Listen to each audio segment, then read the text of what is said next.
What up, guys? It's the Big Rob Theory, and today I'm going to be reviewing Shazam, one of my favorite movies in the DCEU. So, let's get into this. Personally, I love the hero Shazam ever since I was a kid, and watching the Justice League Unlimited series and reading the comics, and even the old series Shazam. It was just a great iteration of a hero. Michael Gray played Billy Batson in Shazam in the older series.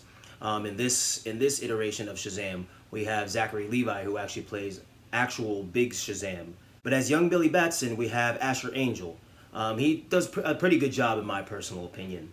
Mark Strong, he plays Dr. Savannah, the main villain, or one of the main villains in Shazam. And he's also in the Kingsman movies, and I really love those movies. And he's a great actor in that as well. Jack Dylan Grazer, he plays Freddie Freeman in Shazam, and that's also one of Billy's foster brothers, and a really good actor as well, I'd have to say. All the kids in this foster home played a good role, and I'd have to say that they all played it well, especially being child actors. There's this little girl in the movie. Her name is Darla, and she's such a sweetheart. She's played by the actress Faith Herman. Faith Herman is her name, and she, as I said, she is such a sweetheart, and she's pretty funny too. It just adds to the nice comical element of this movie. Grace Fulton is another actress that plays one of Billy's foster sisters. Her name is Mary Bromfield in the movie, and she is a great actress as well, and a nice addition to this cast because she adds a certain older female foster emotion to the movie. And I think that all these kids are unique in their own way, and it adds, like I said, such great emotion and prowess to this movie and the acting. Ian Chen is another young actor who plays one of Billy's foster brothers in the movie. In the movie, his name is Eugene Choi, and he's pretty funny. He's like this little nerdy kid who likes to play video games and look at conspiracy stuff, and he's a pretty smart kid too. He helps out Billy with a little investigation that we'll get into later. Last but not least, we have of the child actors, Jovan Armand. He plays Pedro Pena in the movie, and he's another one of Billy's foster brothers. He's a little quiet, soft-spoken. He doesn't really say anything or talk to anybody unless it's really important. So if he does say something in the movie, you're like, oh, he's talking? Well, shit. The two foster parents in the movie, Rosa and Victor, man, I love these two. If I was a foster kid, I would want no one else to be my foster parents but these two. Rosa in the movie is played by Marta Milans, and Victor is played by Cooper Andrews. Both of those characters, again, great additions to the movie. So now let's get into the plot. So Billy Batson, as a kid, he lost his mother when he was young, and the whole idea behind him running from foster home to foster home and giving the police a hard time throughout his whole time as a kid was to the fact that he wanted to find his mother again. One day he's running away from a foster home, and he runs onto a train. Now this train carries him to the wizard Shazam, and in the movie they do a great job of incorporating the comic book aspect of that as well. Like, it's literally almost exact, and that is awesome. And I wouldn't say that that's too much of a spoiler. I mean, if you know about Shazam, or if you have friends that know about Shazam, they'll tell you that's not really a big spoiler. I mean, hello. How else is he supposed to find the wizard and become this superhero? So yeah, that's the main plot of the story. He is looking for his mom. Before he does that, there was a little thing that happens with him and one of his foster brothers. And he stands up for him because Billy, he doesn't like to get picked on, and he doesn't like to see other people get picked on, even though he cares about himself mainly.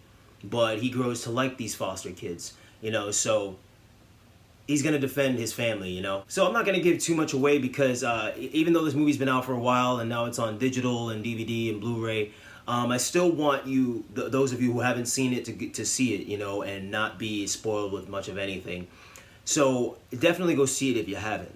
It's based in Philadelphia, and around this time, there's just a lot of stuff, different things going on, good and bad. Dr. Savannah, when he was younger, he experienced something. He stumbled upon it accidentally, and he couldn't get back. So he spent his whole life trying to get back there. When you see the movie, you'll see what comes of that and how all that intertwines. But I'd say he was a really good villain. I don't have many issues with this movie. I just have a little bit, you know, more than usual with some of my other movies. If you've seen some of my other reviews, you'll see that I don't really have many quirks with movies, unless it's like really, really, really serious and it stands out. But there are a few with this movie that we'll get into later. The positives in this movie, where to begin? I mean, from the action to how the costumes looked to how the humor was. I love that this is a DC film and it's very, very comical. It might be a little bit too comical sometimes, but that's okay. It wasn't overbearing, in my opinion. Some other reviewers I've seen have said the complete opposite, that, you know, they don't really like the humor that much, which that's fine. But personally, I love the humor in this. It adds to the film and makes it a very fun film. You know, Shazam, he's a kid, you know, it's quirky. He's, even when he turns into the superhero, he is still a kid at heart. So, you know, he talks like a kid. He acts like a kid. He's like, oh yeah, what's up, you big meanie? You know what I mean? So you have to understand that. You have to take into account that he is a kid who just got bestowed all this responsibility upon him and all these powers and all this stuff that he doesn't even know how to use. Nobody's teaching him. Nobody knows really, so he's just have to figure it out on his own. You have bullet immunity! I'm bulletproof. You're dead. That adds to the element of the movie as well. It's like, yeah, they made it realistic, you know, they made him a superhero, but he doesn't know what to do. He doesn't know how to use his powers. So I like that. I like that they didn't make it so that like, oh, he automatically knew what to do. He knows how to fly. He knows how to do this. He knows how to do that. No, he has to figure it out the hard way. And that's awesome. It's realistic. Oh, hey, what's up? I'm a superhero. So we're going to get into the cinematography. And personally, I love how the costume looks. It is amazing. And I love what they did with the 7 Deadly Sins. As you know, in the comics as well, Shazam is the protectors. Shazam and his brothers and sisters on the throne are the protectors of this realm, and they protect against the 7 Deadly Sins. They hold them back. I've always been a fan of things like that, the 7 Deadly Sins, the Illuminati, all these weird sects of things, you know, and just like the mystical aspect of things.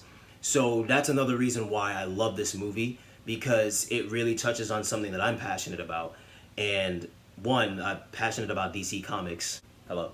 I'm passionate about interesting things that make you want to think, things that make you want to research things, you know? Like the 7 Deadly Sins. A lot of people know about them, but they don't really know exactly what they are or the exact names of them.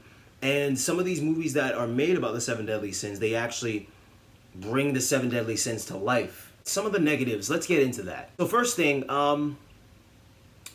at times I did think it was a little bit slow. I get that it's a build-up, but there were times where I thought they could have moved it along a little bit, you know, made some things happen a little faster, if you will. 2,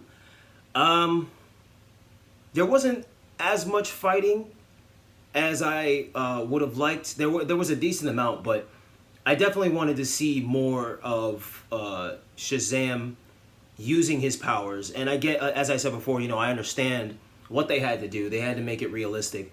But also, I kind of wish that they made him get into more things that had forced him to use his powers, or forced him to, like, get into this state of mind where his powers just came out, even if he didn't know how to use them. And he found out that that's what he had, so he had to work on it. You know, that's another thing. 3, back to the power thing. I wish that it was more of showcasing his powers as opposed to testing to see his powers. You know, when you see the movie, you'll understand what I mean. But I just wish that they showed more of his true power. That's it. That's my main issue with the movie is instead of the testing, I wanted to see more of the actual doing. You know, and I get it. You know, he didn't really know what he had at his disposal, but I kind of wanted to see like a little bit more villainous actions, so that he was forced to just, you know, go into action and let it just happen, let it flow.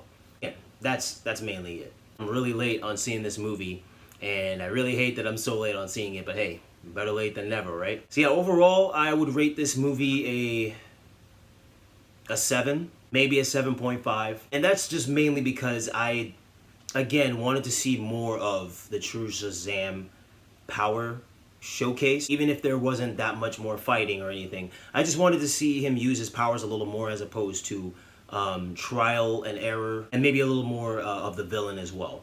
So that's why I would give it a 7. The acting was amazing. Again, the humor was great. I liked all the characters that they used, all the actors and actresses that they used, all the locations within Philadelphia that they used. It was great.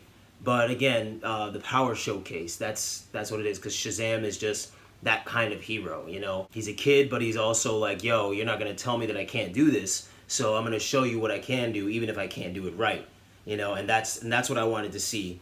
And close to the end of the movie, you kind of see that, but I wish they would have showed it a little more. That's all. Thank you guys for tuning into this review. There's more reviews to come, and I'm glad that you took the time to watch this. So definitely like and comment down below what you thought about this movie.